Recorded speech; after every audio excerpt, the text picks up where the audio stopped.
Bueno, hoy tocaremos unos temas muy reveladores.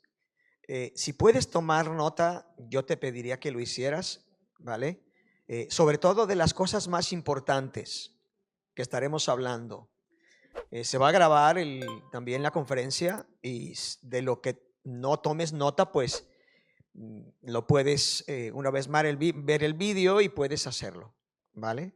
Así que bueno, vamos a comenzar hoy, como siempre, mi esposa María Luisa, que es mi ayuda y mi compañera idónea. Y como decía Moisés, llevamos ya 27 años de casados. Ahora en febrero cumplimos 27 o 28. 27, por ahí ya, en febrero cumplimos años. Es mucho trabajo el matrimonio, mucho trabajo, requiere morir mucho, requiere sacrificio, ¿verdad? Mi hijo me preguntaba ayer: papá, ¿cuáles son los problemas que hay en el matrimonio? Porque se va a casar este año ya, con una granadina de origen, ¿dónde es ella? Originaria, Canarias, ¿no? Una amiga por aquí de alguien, ¿no? Que conocéis ahí, a Rebeca. Me preguntaba los problemas del matrimonio. Bueno, ya le di el listado y falta que me dijera: si así es el matrimonio, no conviene casarse. No, pero también le dije: bueno, pero eso es lo que hay que trabajar. Ahora bien, vamos a sentar una premisa aquí clara. El matrimonio no da solución a los problemas, pero tampoco el matrimonio causa los problemas. El matrimonio refleja los problemas. Ya vienen con nosotros. ¿Por qué? Porque desde una de las etapas evolutivas de nuestro crecimiento, en nuestra familia de origen, hemos recibido una educación, una formación, hemos podido tener una carencia, hemos tenido una ausencia de padre, ausencia de madre. Quizás fueron los abuelos los que tomaron la educación de tu vida. No sé todo lo que hayas pasado en tu trasfondo familiar, pero eso está allí. Entonces, las heridas más profundas vienen de las personas a quien más amamos, a quien más queremos. Si el panadero le dice algo, te dice algo a ti: y hoy qué mal vienes hoy, qué lagañas tienes, cada vez estás más viejo, pues te lo dice y ya está, ¿verdad? Que dices: ya no vengo a esta panadería, voy a otra, ¿verdad? Pero cuando te lo dice alguien a quien tú amas, depende de la susceptibilidad que tienes, respondes de una u otra manera. Entonces, todos vamos a ser heridos. ¿Por qué? Pues por situaciones, porque se alteran las hormonas, porque no estamos en desacuerdo en muchas cosas, porque hay que llevar adelante un hogar, una economía, llegan los hijos, hay que trabajar con los hijos, etcétera, etcétera. Así que bueno, ya vimos en su momento, ¿os acordáis cuando hablamos al tema de la ira? Dice: los errores y conflictos entre esposos, hijos, hermanos son problemas a resolver y dolores del corazón que pueden amenazar las relaciones y traer división. ¿Vale? La pregunta: ¿y cómo ha podido hacerme esto? ¿Por qué? Si lo he dado todo por él o por ella. Espero que ese no seas tú. Pero ella se pregunta, ¿no? Aquí vemos una ruleta que ya la hemos trabajado cuando hablamos acerca de la ira. Y es que todos vamos a pasar por una molestia, por un enojo. Después del enojo puede venir la herida, simplemente estamos repasando. Y después de la herida viene el resentimiento. Después del resentimiento podemos pasar a la amargura. Y luego el aislamiento. Es cuando ya las parejas, cada una va por su lado. Están juntas, viven en el mismo hogar, pero cada uno duerme, uno en el sofá, otro en la cama, o uno en el sofá y otro en el suelo. Si no tenéis cama, o si tenéis cama, pues puede pasar eso, ¿vale? Así que bueno, la mayoría de nosotros pensamos: bueno, ha pasado un episodio, ha sucedido algo, ¿por qué? O sea, ¿qué he hecho yo? ¿Por qué me tratas así? ¿Por qué reaccionas así? ¿Vale? Así que todo esto que vamos a hablar tiene mucho que ver con estas tres cajitas, ¿vale? Estas tres cajitas, ¿vale? Tenemos una cajita que es la cajita de los eventos, de los acontecimientos que cada uno de nosotros hemos experimentado a lo largo de la vida. ¿Estamos de acuerdo? Entonces, esta es la cajita de los eventos y esta es la cajita de las reacciones, de nuestro comportamiento, de por qué reaccionamos. O sea, pasa un evento y reaccionamos, pero todo pasa por aquí, ¿vale? Cuando hay un accidente de avión, que Dios nos guarde cuando hacemos vuelos, porque viajamos mucho por avión. Cuando hay un accidente de avión y la cosa bueno, prácticamente queda hecho polvo el avión y la mayoría muere, ¿qué es lo que buscan los especialistas cuando ha pasado ese accidente? Que no es negra, es naranja, pero la caja negra. ¿Por qué la caja negra? Porque ahí están todos los datos previos al accidente, ¿vale? Aquí hay datos previos al accidente. Ahora bien, nosotros tenemos una caja negra, que no es una caja negra, porque si está negra está percudida, ¿verdad? Pero tenemos una caja que es el corazón, ¿vale? Fíjate lo que dice Proverbios 4:23. Dice, sobre toda cosa guardada, guarda tu corazón. ¿Por qué? Porque el corazón mana la vida. Y te dije hace un momento, el matrimonio no es la causa de los problemas, sino que vienen contigo. ¿Por qué vienen contigo? Porque somos pecadores. Fíjate la observación que hace Jesús en Mateo capítulo 15, versículo 19. Le están preguntando los fariseos, oye, tus discípulos no se lavan las manos, comen con las manos sucias, ¿qué guarros son? Y Jesús dice, ustedes no, ustedes hablan del mandamiento de cuidar a los padres y ustedes no cuidan a sus padres. Entonces les explica lo que contamina al hombre. ¿Qué es lo que contamina al hombre? Lo que está en el corazón, lo que está dentro de nosotros. O sea que estamos contaminados, hermanos. No, tú lo estarás tú, no tú también. Todos tenemos un poquito de contaminación. Dice, porque del corazón, dice Mateo 15:19, porque del corazón salen los malos pensamientos, los homicidios, los adulterios, la inmoralidad sexual, los robos, los falsos testimonios, las calumnias. Por eso el rey Salomón ya había observado que guardáramos nuestro corazón, porque de él mana la vida. Ahora bien, ¿qué puede haber en esta caja que está en medio? Porque esta es la caja de los eventos, esta es la caja del comportamiento, pero ¿qué podría haber en la caja? Para eso traje a mi secretaria. ¿Por qué no le damos un aplauso y así se anima, por favor? No, mi esposa. Vamos a ver qué es lo que hay en la caja del corazón. También dice el Señor que del corazón sale, como bien ha dicho Rigo, los malos pensamientos. Es decir, para Dios el corazón no es solamente la parte emocional, sino que esto está conectado directamente. Pensamiento y corazón es esta caja negra que le vamos a llamar sistema de creencias. No le vamos a llamar corazón en sí, pero sistema de creencias. ¿Qué hay aquí dentro? Vamos a ir viéndolo, ¿vale? A ver. Bueno, no quiero empezar por esta, pero bueno. Aquí dentro ha salido la primera. En la caja negra hay mentiras. Mentiras que parece que son verdad y que nos las creemos. Mentiras instauradas en nuestro sistema de creencias. Eso lo abordaremos en la segunda parte. ¿Qué más cosas hay?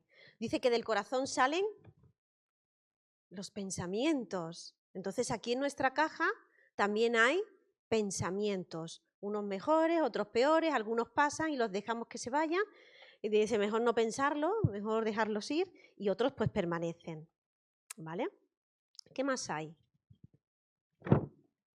Mirad, en esta caja también hay recuerdos, recuerdos buenos. De hecho, siempre le decimos a los padres que a los hijos le trabajemos el tema de los recuerdos, de poder invertir buenos momentos con ellos. ¿Para qué? Para que cuando vengan momentos de crisis y de situaciones difíciles tengan recuerdos de dónde agarrarse.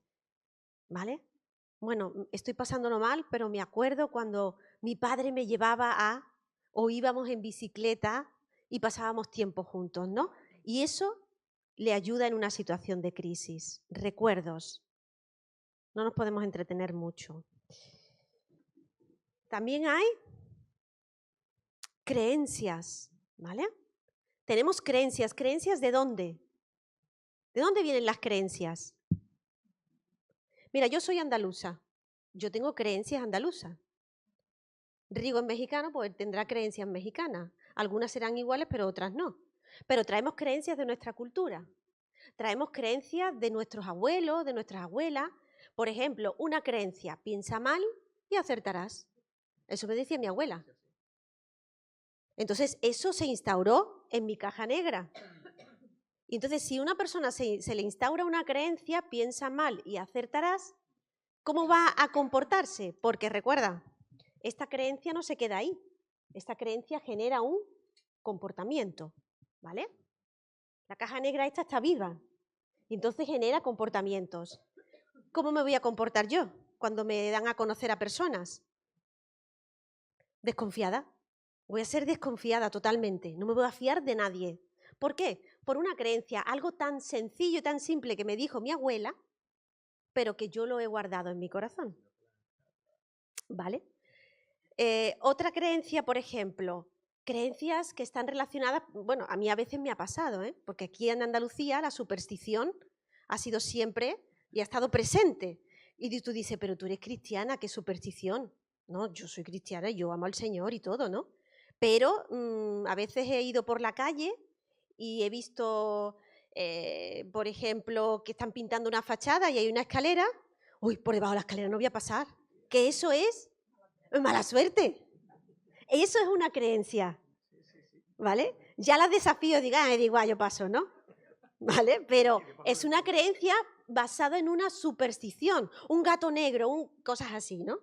Bueno, claro, yo no sé si lo conté aquí, pero lo que nos formó mi padre, porque el primer día que nos fuimos a vivir y que abríamos el piso donde nos íbamos a ir a vivir para casarnos, no teníamos sal y aceite, porque eso yo ni idea tenía de eso, pero si tú no ponías aceite y sal, te iba a ir fatal.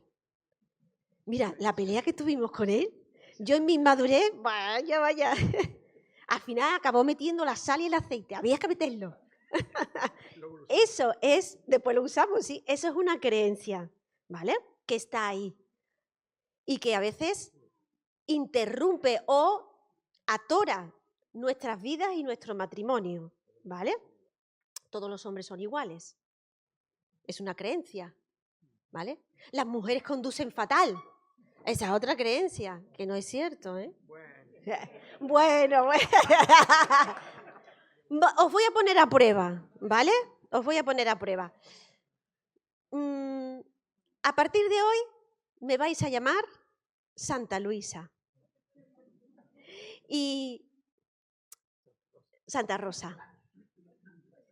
Y a su hermana, Santa Raquel. Santa Mila, oh, qué bonito suena eso, Santa Mila. San Antonio. Y San Antonio, pues ya, imagínate. Vale, ahora, todo eso tenemos que tamizarlo, tenemos que ver. Eso es una creencia. ¿Es verdad o es mentira? Por aquí dicen que es verdad. ¿Por aquí? Por aquí es verdad, por aquí es mentira. Por aquí dicen que es mentira. Bueno, ¿a dónde tenemos que ir para ver si es verdad o es mentira? A la palabra. Y vemos que el apóstol Pablo llamaba a los santos que están en Corinto y los santos estaban formando la más grande, pero eran santos, estaban en ese proceso porque ya habían conocido y habían aceptado al Señor, así que eran santos. ¿Por qué decimos que esa creencia es mentira? Porque ¿qué nos suena? ¿Qué tufito nos da? ¿Cómo? A la Iglesia Católica. Porque para la Iglesia Católica el ser santo tienes que beatificar y hacer una serie de ritos y de historias, ¿no? Pero fíjate que esa creencia sí es verdad. Claro que no vamos a ir por la vida, mira, Santa Rosa, ¿vale? Era de broma no llamarme Santa Luisa, pero que soy santa, sí, lo soy. Y tú también, ¿eh? ¿Vale? Así que hay creencias que tenemos que averiguar. Oye, si lo que estamos viviendo es en base a una creencia y si es verdadera o no. Pero sería muy interesante hablar de ese tema, pero no nos podemos quedar ahí. ¿Qué más cosas hay en la caja negra? Emociones. Y hay emociones negativas. ¿Quién es el creador de las emociones? Lo vimos cuando hablamos de la ira. ¿Quién creó todas las emociones? Dios, porque el diablo no crea nada, ¿no? Entonces, ¿cuándo se vuelve una emoción negativa? Porque, oye, perdona, pero la tristeza es necesaria, ¿no? El miedo es necesario, pero no nos gusta. La vergüenza tampoco, pero a veces es necesaria, porque si no tendrías muy poca vergüenza, ¿no? y a veces es necesario tenerla. Pero ¿cuándo se vuelve negativo? Venga, ustedes podéis participar. Cuando entra en el pensamiento, pero cuando sobre todo te controla, te domina, ¿correcto? Cuando te domina, ¿te puede dominar un miedo? Sí. ¿Te puede dominar la vergüenza, la culpa? Te puede dominar, ¿vale? Y bueno, y aquí otra cosa que tenemos en esta caja son situaciones que hemos vivido, ¿vale? Algunas experiencias mejores y otras no tan buenas. Por tanto, y ya con esto termino, hay un evento, pasa por la caja negra y entonces reaccionamos, ¿vale? Con eso te quiero avisar de que te puedes encontrar que haya una persona que tú hayas llegado, le hayas dicho algo y lo que le has dicho le ha despertado un recuerdo negativo y ha reaccionado de una manera que dice, ¿pero qué le ha pasado? Si yo no le he dicho nada, para tanto. Pues, ¿qué hay dentro de su caja negra?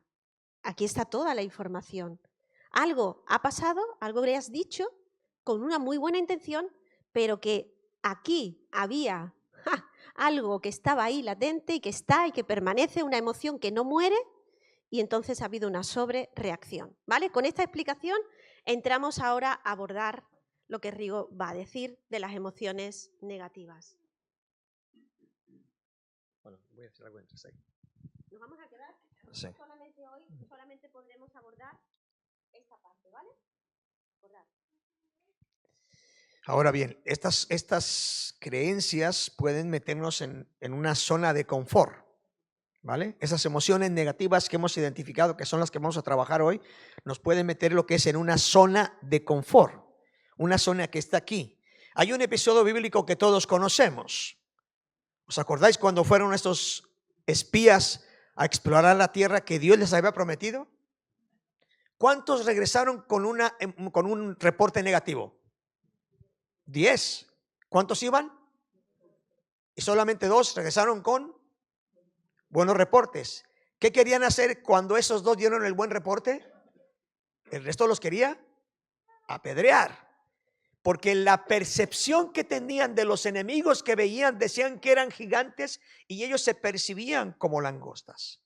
Entonces las emociones negativas tienen un control sobre nuestras vidas. Para hacer un pequeño resumen de algo personal, cuando yo era pequeño, cuando yo estaba en la escuela, a mí cuando no sacaba buenas notas, me castigaban en una esquina y me ponían unas orejas de burro, unas orejas de papel, y me ponían en una esquina mirando hacia la esquina.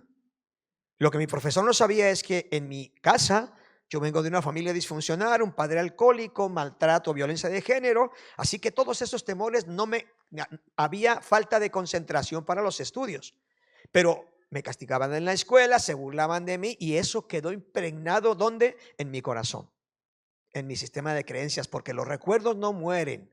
Acordaros, cuando una persona pierde los recuerdos es porque tiene Alzheimer, pero los recuerdos están presentes. Entonces, cuando yo conozco a mi amada esposa, pasaron años ya, estamos jugando a las cartas con varios amigos, o sea, un juego no me acuerdo que es un juego de cartas que estamos jugando muy limpio, no estamos jugando al póker, lo digo, era un juego diferente. Eran varios amigos jugando y yo perdí, y cuando perdí se burlaron de mí. ¿Sabes qué me pasó cuando se burlaron de mí? Se rieron de mí, pero se rieron de mí porque perdí. Entonces empezaron a decir, has perdido, y mi memoria arrastra todo lo que pasó. Y me levanto del lugar y me pongo a llorar. Me puse a llorar. Yo no sabía de dónde venía eso. Pero ahora que conozco a Dios y conozco la palabra y conozco al diablo, porque al diablo hay que conocerlo, ¿vale? No hay que convivir con él, pero no hay que ignorar sus maquinaciones. Así que esa emoción negativa me controlaba. De hecho, hasta hace algunos años, cuando hablaba con alguien y me ponía rojo, y me decía la persona, ¿por qué te pones rojo? ¿Y sabes qué pasaba cuando me preguntaba eso? Más rojo me ponía. Y ahora empezaba a sudar. ¿Y por qué sudas? ¿Y para qué me sigues preguntando? Y yo, ¿por qué me está preguntando? ¿Estás nervioso, no? Y yo, otra vez. ¿Será médico, psicólogo? ¿Qué quiere? Si fuera pastor y me quiere aconsejar, adelante, hermano, pero pero porque todavía eso está impregnado en mí, ¿vale? Entonces yo lo que tenía era miedo al rechazo. ¿Y qué es el miedo al rechazo? Que lo puede compartir Luis aquí. Bueno, antes de compartir eso, si podemos darle a la diapositiva. ¿Vale? Ah, ¿tú tienes? Sí, sí, sí. Ah, vale, está aquí, mira, si podemos darle y lo tengo ya aquí. Vale. Bueno, estas emociones negativas de las que hemos hablado pueden controlar nuestras conductas, tienden a manejar nuestros pensamientos, definen zonas de confort, no son lógicas, distorsionan las creencias que podamos tener acerca de Dios y la mayoría son el resultado de mentiras acerca de nosotros, de otros o de Dios y que nosotros hemos creído. Sigue. ¿Vale? Como ha dicho Rigo, las emociones negativas generan una zona de confort. Y vamos a poner un ejemplo. Si quieres venirte aquí, Rigo, y ponemos un ejemplo para que lo tengamos más claro. Yo voy a ser la mujer, estamos casados, y yo estoy siendo, o por lo menos me siento maltratada psicológicamente, ¿vale? Él es mi esposo, pero yo estoy siendo maltratada psicológicamente. Entonces, debido a un tiempo en el que llevamos del matrimonio, que estamos los dos regular y que él constantemente me está diciendo que no valgo, que hay que ver la casa tan sucia como está, que no sé hacer bien de comer, que no cuido bien de los niños, etcétera, etcétera, que no sirvo ni para estar sentada, ¿no? Hay un maltrato continuo por su parte, ¿vale? Aquí no estamos buscando culpables, simplemente estamos presentando una situación.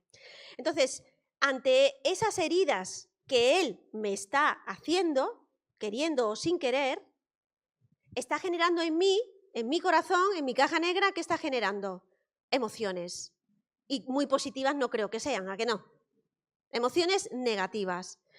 Y sobre todo está generando mucho miedo. Hoy nos vamos a concentrar en el miedo y en las mentiras que generan esos miedos.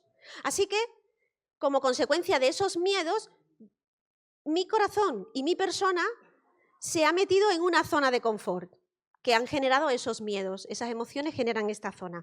¿Qué hay aquí dentro? Eso es lo que tenemos que averiguar. ¿Qué hay en una persona como yo, a la que le está pasando lo que le está pasando? ¿Qué hay en esa zona de confort? Hay miedo, ¿no? Y entonces yo tengo un comportamiento, hay una emoción y hay un comportamiento. ¿Cómo me comporto? A raíz de que estoy recibiendo esa forma de funcionar de mi esposo, yo me estoy comportando, por ejemplo, hay silencio. Yo ya en mi casa no digo nada. ¿Por qué? Porque tengo miedo a que lo que me vaya a decir pueda provocar un nuevo rechazo, algo que me diga. ¿Qué más hay? ¿Qué pensáis? Si yo antes me arreglaba, ¿ahora qué? En esta zona de confort hay dejadez, ¿vale? Hay dejadez.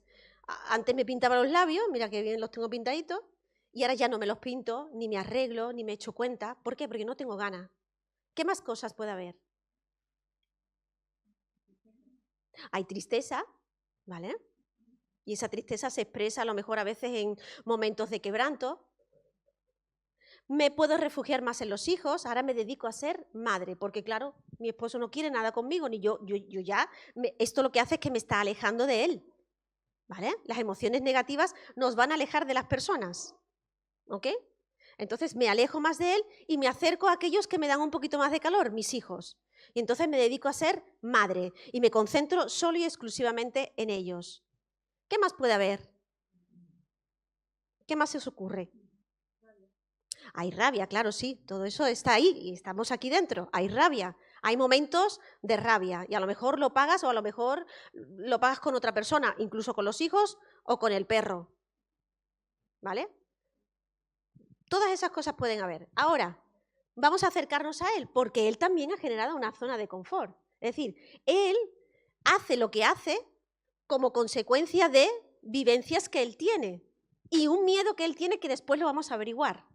Pero, ¿qué hay en la zona de confort de Rigo para que él haga lo que hace? ¿Por qué me comporto yo de esta forma? Piénsalo. Mi padre me enseñó que la mujer no puede estar por encima de mí, ¿vale? Que la mujer hay que tenerla controlada. Eso es el machismo. O sea, mi padre me enseñó, ten cuidado, cuando la mujer vaya por delante, adelántate un poquito. Ten cuidado cuando te levante la voz porque ya no existía antes la palabra empoderamiento. No te estoy diciendo que eso me pasó, te estoy diciendo, estamos ejemplificando, estamos haciendo un role playing, ¿vale? Un ejemplo. Entonces, ¿yo dónde me refugio? ¿Cuál es mi seguridad? Que yo pueda perder la autoridad, ¿sí? Que yo pueda perder el control, ¿vale? Que me pueda sentir inferior, mira, exactamente. El problema ¿está en el matrimonio? No, el problema lo vive el matrimonio. Pero ¿dónde está el problema? Está en mí, primeramente en mí, y yo lo estoy transmitiendo. La herida sangrante se la estoy transmitiendo a ella. La infección, al estar cerca de ella, se la estoy contagiando sin ni siquiera darnos cuenta.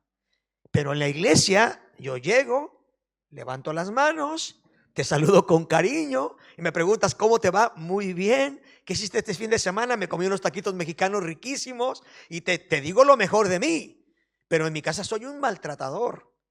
Pregunto, ¿crees que eso se está dando en el contexto de la iglesia? Sí, Señor.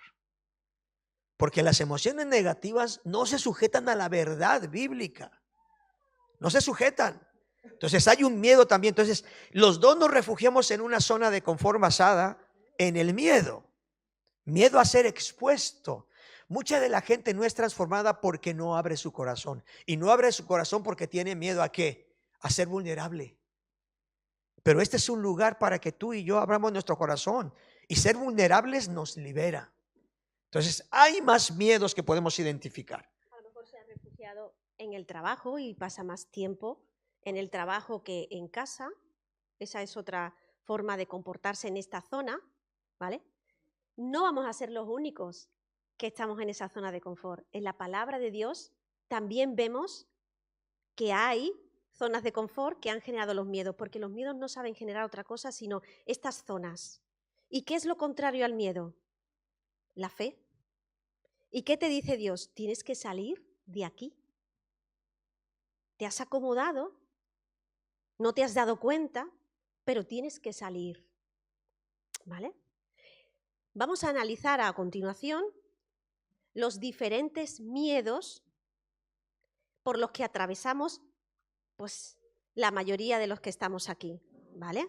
Quizás no todos, pero algunos, y os vamos a invitar en esta tarde a que podamos identificarlo, porque si identificamos, podemos dejar que Dios siga trabajando en nuestras vidas. No estamos libres del miedo, pero evidentemente hay miedos que atenazan al ser humano y que son necesarios que lo analicemos. Vamos a ir al primer miedo, que es el miedo al rechazo, ¿vale? Vamos a seguir adelante. Vale, ahí tenemos el miedo al rechazo. Yo lo tenía mejor aquí en mis apuntes.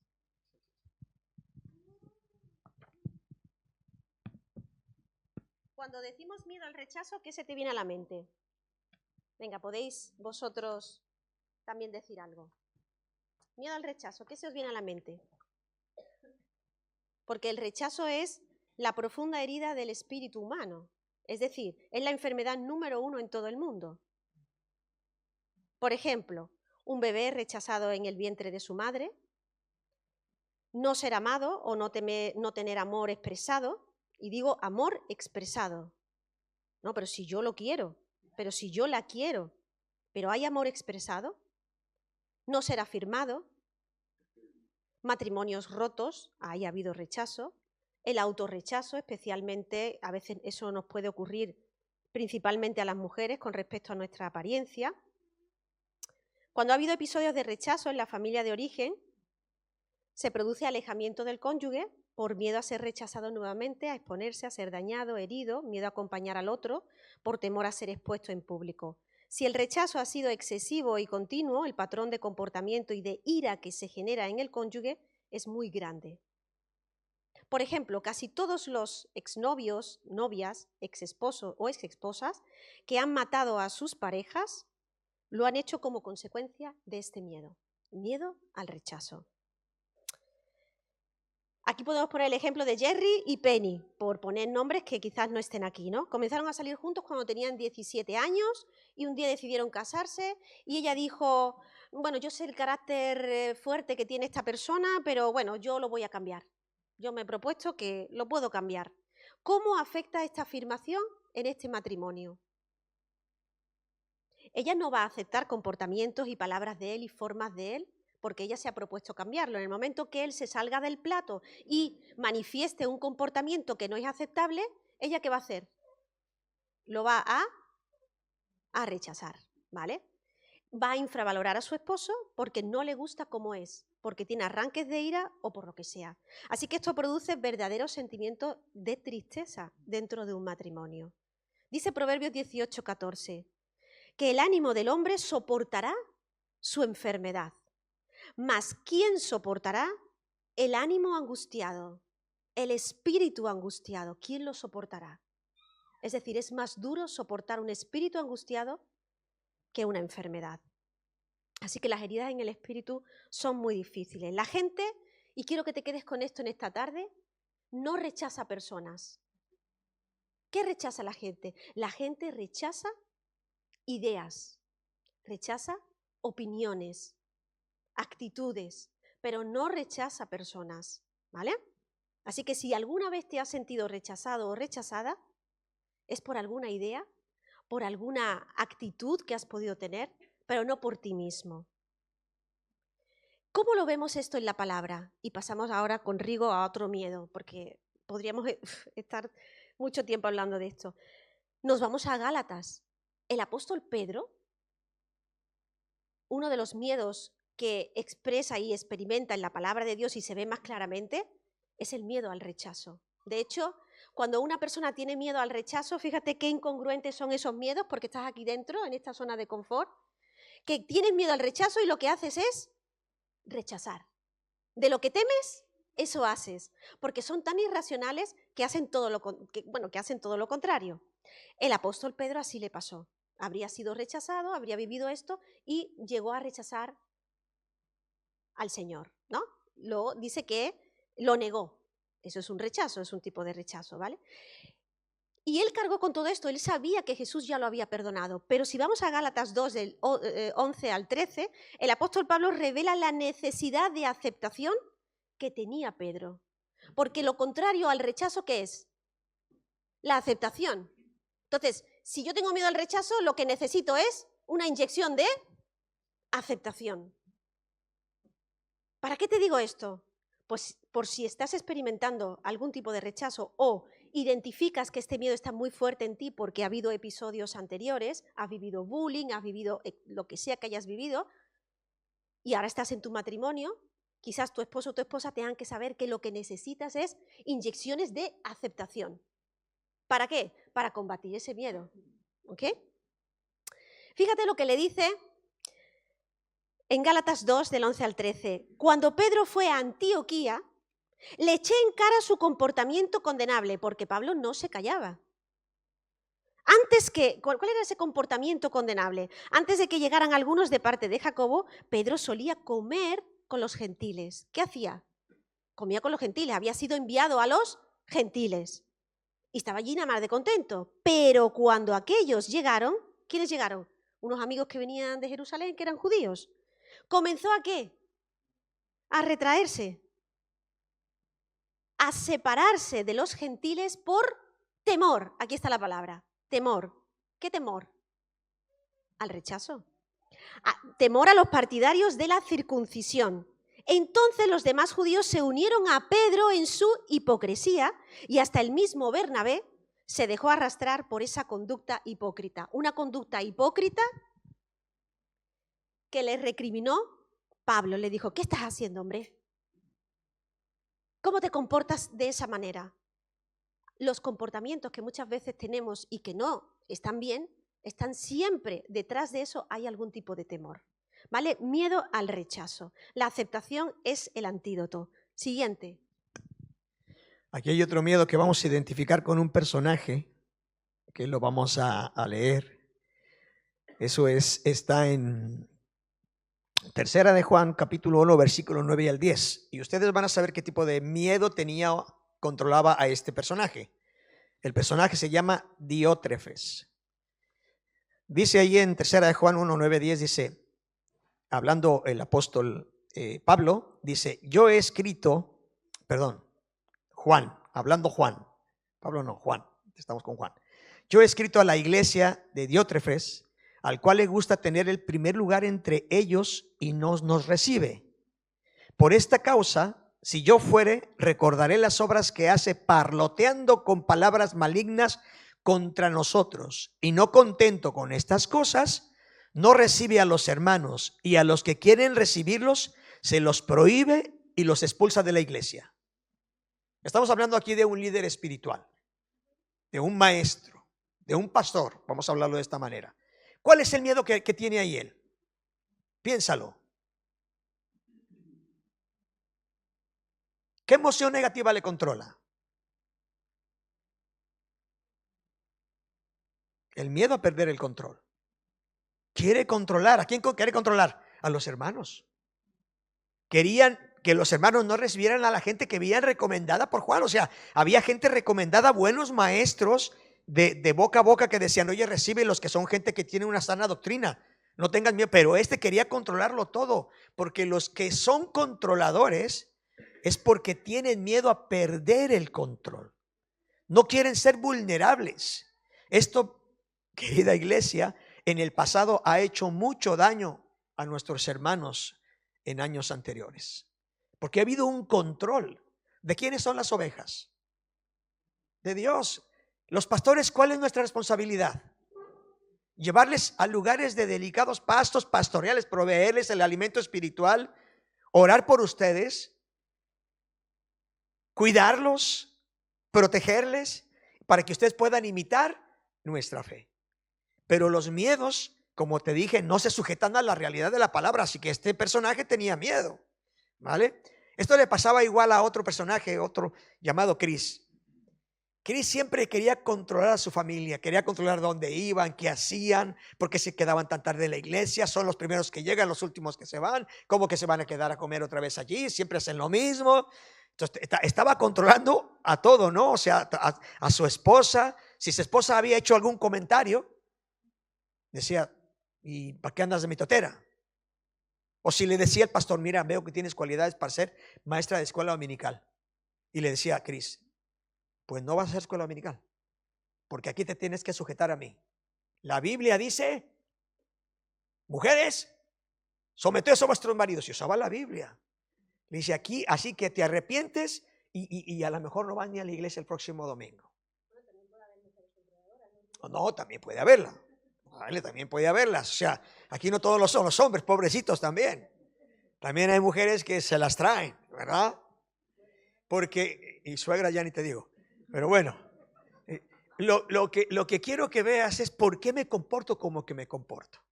Porque si conozco la palabra, no estoy practicando porque tenéis un pedazo de maestro de la palabra aquí. Hasta yo lo sigo, fíjense. Para yo seguir a Moisés, que es un buen maestro. O sea, no es lo que enseñamos, sino lo que dejamos de practicar. No lo ponemos en práctica. Y no lo ponemos en práctica porque no sabemos qué emoción está controlando nuestra vida. Quería controlar a su esposa, tenía miedo a perder el control. Donde había un comportamiento de control en su familia. ¿Vale? Hay que si una persona por no cumplir expectativas, ¿vale? De su padre, y su padre o su madre le recluían en una habitación y le dejaban ahí todo el día metido en la habitación, ¿qué genera en esa persona? Hay un miedo al abandono. ¿Sí me explico? Y esa inseguridad se va reflejando cuando aparece ¿dónde?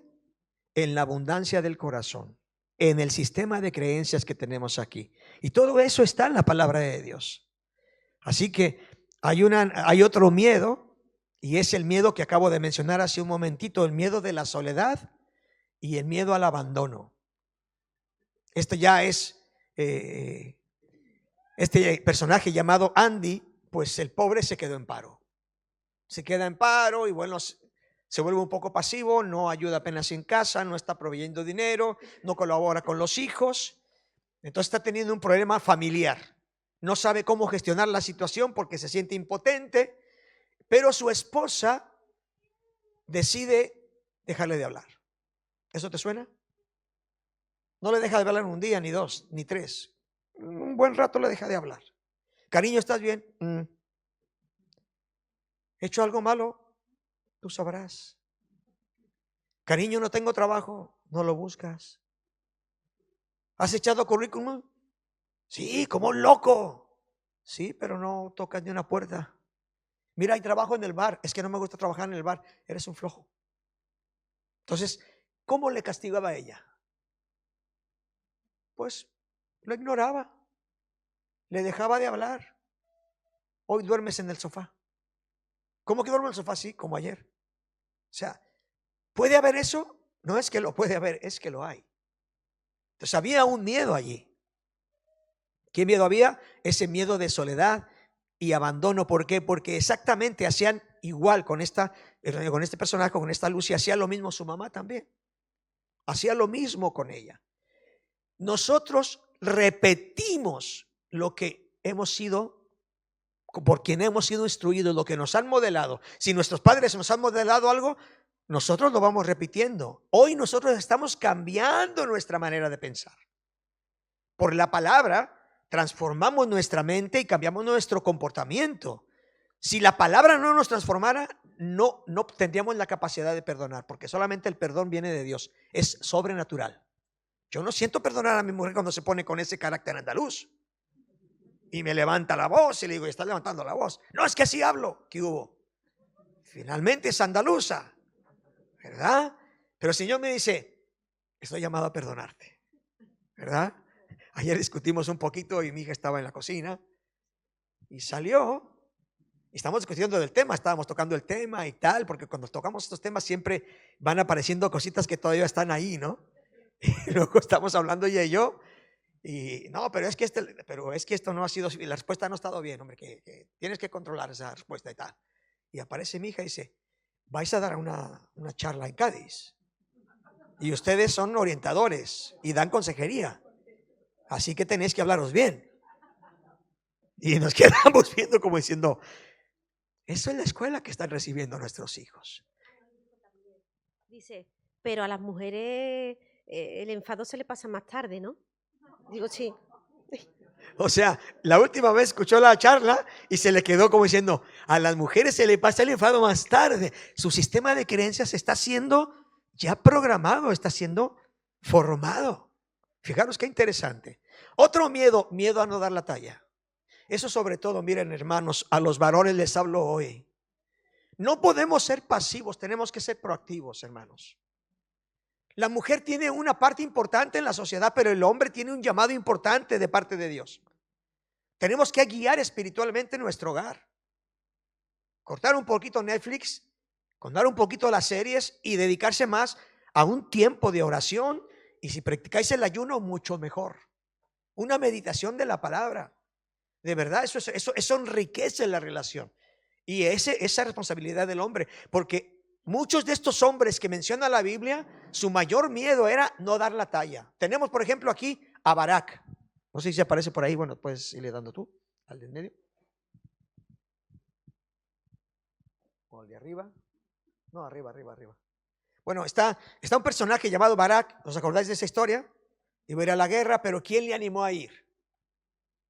Débora, la profetisa. Y le dice Barak, bueno, si tú vas conmigo yo voy, ¿verdad? ¿Quién más tenía miedo a no dar la talla? Piénsalo. ¿Qué te parece Moisés? ¿Qué decía Moisés? No se me da bien hablar bien, como que tartamudeo. Dice el Señor, pero yo te voy a enviar. Sí, pero dame una señal y envía. Bueno, venga, te va a acompañar tu hermano. Y ahí va Josué con Moisés, ¿a que sí? Y estaba acompañándolo. ¿Quién más tuvo miedo a no dar la talla? Piénsalo. Gedeón. Gedeón que dice, pero Señor, yo soy el menor también de la familia, ¿seré yo? Bueno, para ver si soy yo, venga, que caiga rocío por la calle y el trapito que te voy a poner en la mitad de la calle quede seco. Entonces va Gedeón, levanta el trapo, está seco y había un montón de lluvia o de rocío.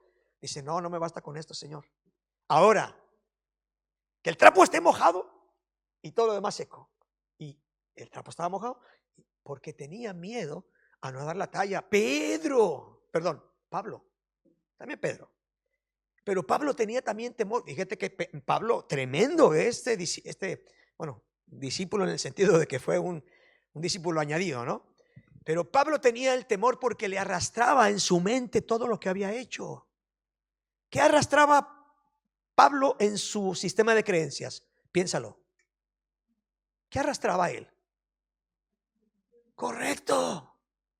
Había perseguido a gente, había sacado a gente por los cabellos, se había estado presente en la muerte de Esteban. O sea, Pablo, entre Pedro y Pablo estoy loco aquí. Pablo tenía ese temor. Entonces creía que no iba a dar la talla. Por eso lo decía, que cuando se presentaba a la iglesia se presentaba con temor y temblor. Porque pensaban, este era un perseguidor de la iglesia, mira, ahora está predicando. ¿Quién se cree ahora? ¿Que nos va a enseñar lecciones de moral? Cuando iba y mataba a la gente ahí, fíjate, tenía temor. ¿Qué temor tenía Timoteo? También tenía temor de no dar la talla. ¿Por qué? Porque era jovencito. Y lo pusieron a cargo de unas iglesias para que fuera de testimonio. Y le dijo Pablo a Timoteo, oye, escúchame, tenéis que dar la talla ahí, tienes que posesionarte. Y dice que hasta el estómago se le descomponía. Dice, bueno, por causa de tu estómago, que se te descompone, un poquito de vino. Había una razón, por eso le recomendó el vino. Escúchalo, hermano, ¿vale? Más agua y menos vino, ¿vale? Entonces, todos estos personajes atravesaron sus miedos. Cuando yo entendí eso, cuando tú vas viendo los 10 espías, vas viendo los miedos que, por ejemplo, el miedo de Abraham. ¿Cuál era el miedo de Abraham? El padre de la fe, ¿qué era su miedo? Que mataran a su mujer, que lo descubrieran. Entonces, ¿qué dijo? Es mi hermana. ¿Y qué repitió su hijo? Lo mismo. Sistema de creencias, ¿verdad? Los eventos del pasado se transmiten a la generación del presente. Por eso tu generación, tus hijos, son una bendición para esta generación. Y eso lo tienes que creer. Amén.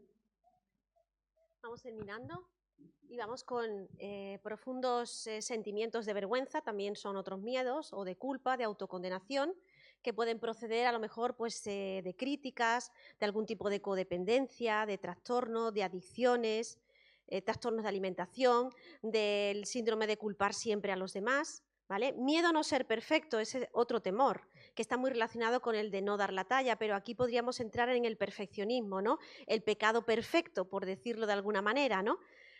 Para el perfeccionista son más importantes las cosas que las personas. Y la raíz de ese miedo, de miedo a no ser perfecto, está en la culpabilidad y en la vergüenza, ¿vale? ¿Qué más? Y profundos sentimientos también de ira. Eso no lo vamos a tocar porque ya tenéis una grabación y podéis verlo, ¿de acuerdo? Muy bien. Por ejemplo, un ejemplo de perfeccionismo o de miedo a no ser perfecto. Dice que cuando Esteban y su mujer fueron a comprar el coche, o vamos a decir que ella compró la lavadora. No vamos a poner tanto a los hombres, vamos a poner también a las mujeres. Ella compró una lavadora. Además, ella se metía por internet y sabía que lavadora era la estupenda, o el coche. Compró la lavadora y el coche, ¿vale?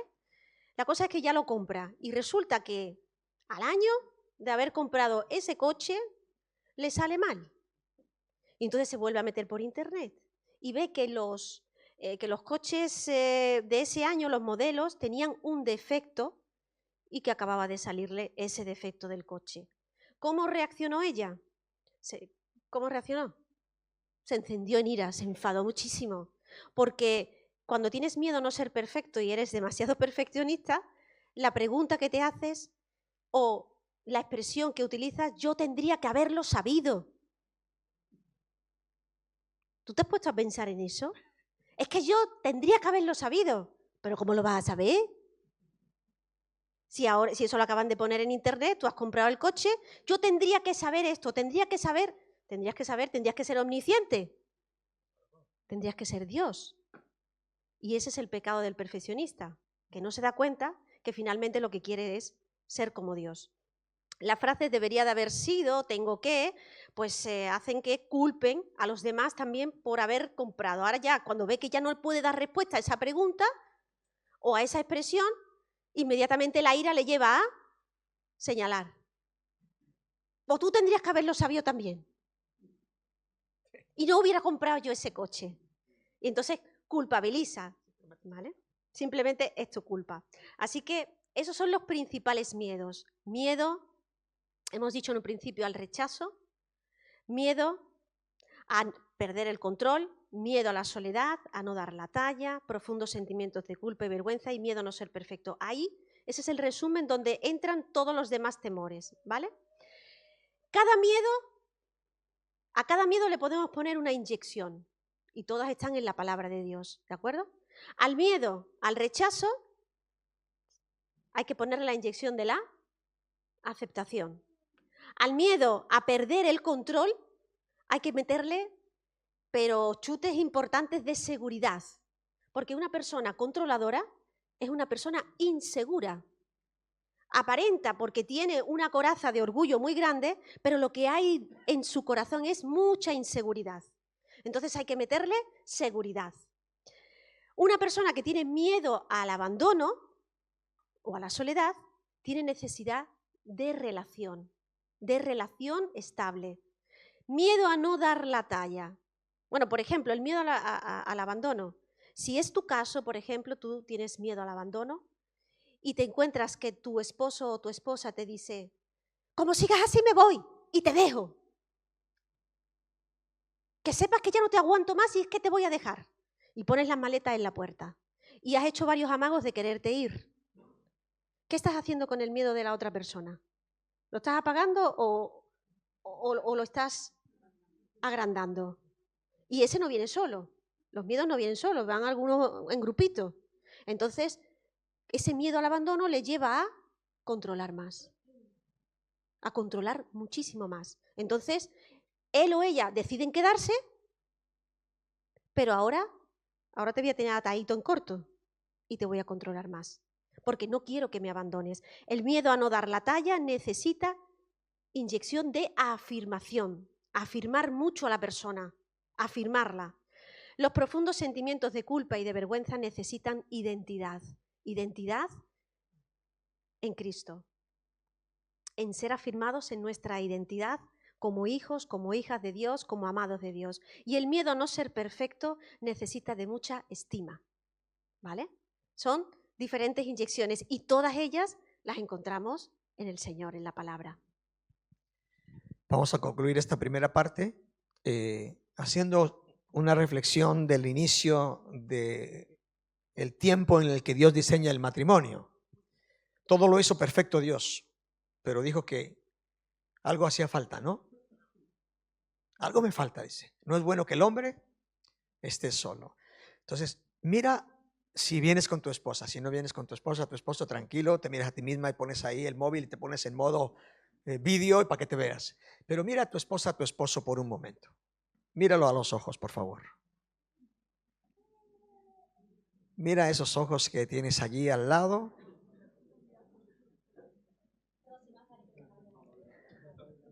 Ve allá con Gabriel, porque Gabriel te está echando unos ojos.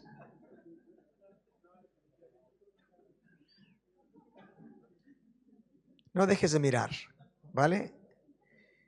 Vamos a hacer, vamos a tomarnos un minuto y deja que el Espíritu te ministre a través de esa mirada que le vas a dar, ¿vale? Venga, vamos a hacer un minuto literal.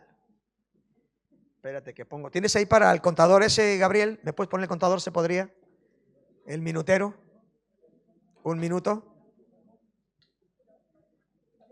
Y deja que el Señor te muestre, ¿vale? Con todo lo que hemos hablado, el miedo al rechazo, el miedo al abandono, a no dar la talla, todos los miedos que hemos mencionado, mira a tu esposa, mira y a ver qué identificas, ¿vale? Utiliza la compasión, vamos a poner en práctica los frutos del Espíritu. ¿Listo? Empezamos, venga, a mirarnos. Yo también a ti.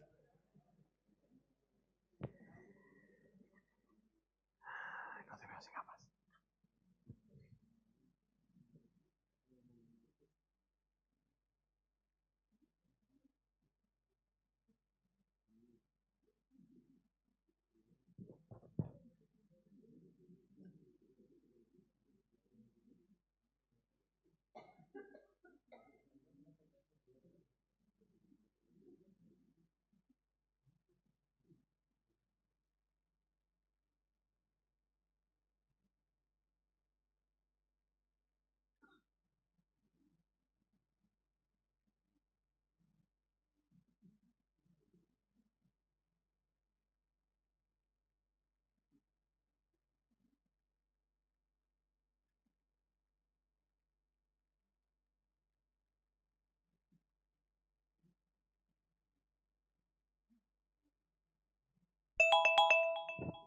Wow. ¿Qué tal la experiencia? ¿Hace cuánto tiempo que no mirabas con esos ojos? Se podía parpadear, ¿eh? Para finalizar esta primera parte antes del descanso, ¿a quién tenemos? ¿Sabes que la palabra nos enseña que hay 365 versículos que hablan para enfrentar un miedo cada día? El problema no es saber que están ahí, el problema es grabarlos aquí. Cuando te sientas solo, Jesús dijo, yo estaré contigo. Cuando crees que no puedes dar la talla, el Señor te dice, yo soy la vid, tú eres la rama. Separado de mí nada puedes hacer, pero conmigo puedes. Hay una palabra para ti, para vencer cada miedo que pueda estar siendo un estorbo en tu matrimonio. Ve y llévalo al Señor.